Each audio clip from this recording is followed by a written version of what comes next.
And let's get more on this now from two of the top intelligence officials in the Senate, Democrat Dick Durbin, Republican Saxby Chambliss. And Senator Chambliss, let me begin with you. You're the vice chair of the Intelligence Committee right now. Would it surprise you if it turns out that what Mr. Greenwald is reporting there is true, that low-level officials have that kind of capability to read emails, internet traffic, listen to phone calls?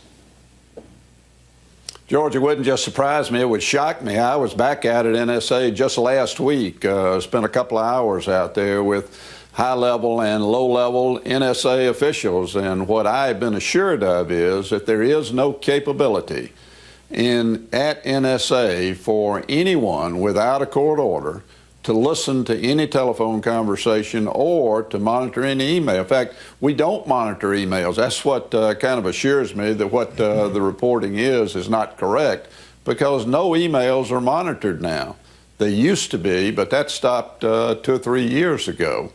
So I feel confident that that there may have been some abuse, but if it was pure accidental. Senator Durbin, first of all, do you agree with that? And second, we also want to talk about that vote referenced by Glenn Greenwald, that close vote in the House this week where the NSA bulk collection program did survive, but some of your Democratic colleagues are going to be pushing to end it in the Senate as well. Where do you stand on that?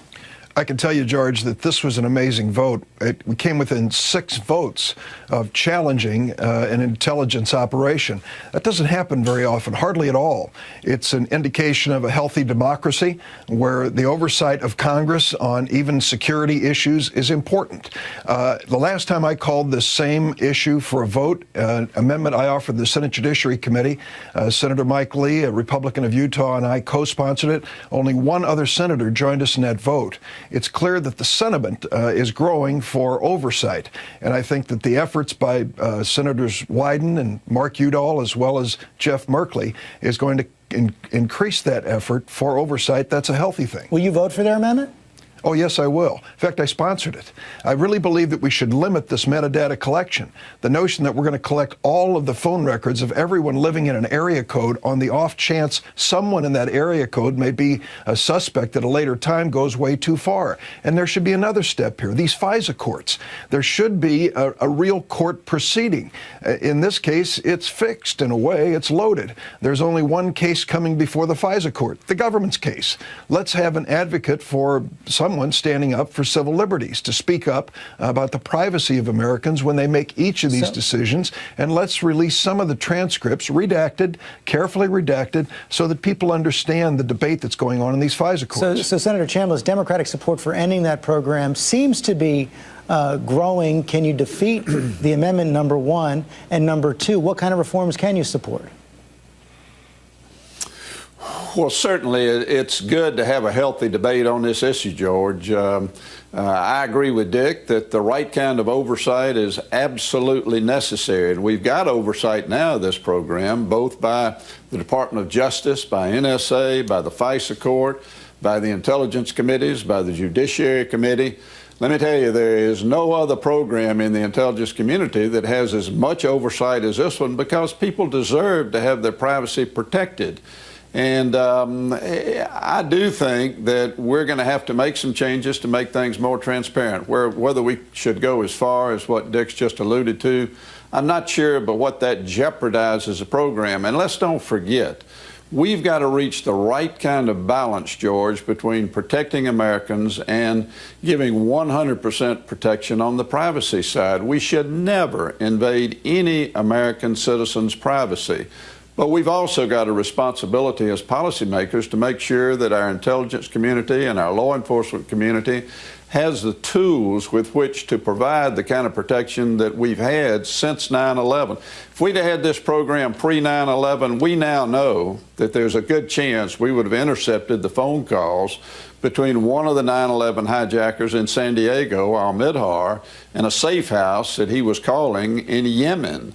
And we were monitoring the safe house, but we weren't monitoring calls coming out of the United States. Section 215 would have picked those phone calls up.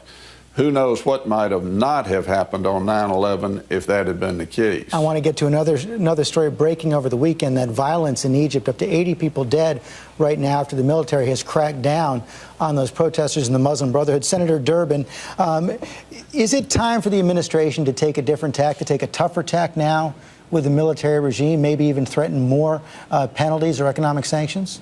This is a very delicate time in Egypt.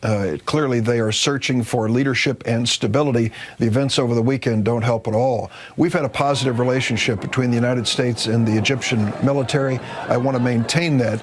But we should make it clear in Egypt, as we made it clear in Libya and in Syria, that firing on your own people is unacceptable by any government. And in this situation, if it's established that this came from government sources, it appears it did, then we've got to make it clear to the Egyptians that's unacceptable conduct. Senator Chambliss?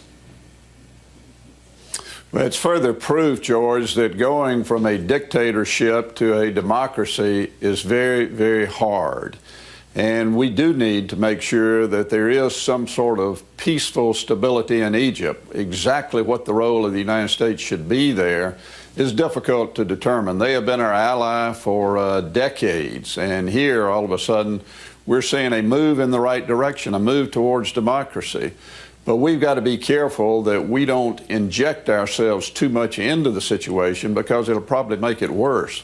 But we also need to send a very clear and very strong message to the Egyptian military that we're not going to tolerate, from a friendly nation relationship standpoint, the kind of violence that we saw over the weekend. But it is a very, very delicate and a very sensitive situation that's ongoing there. Senator Chambliss, Senator Durbin, thanks very much for your time this morning.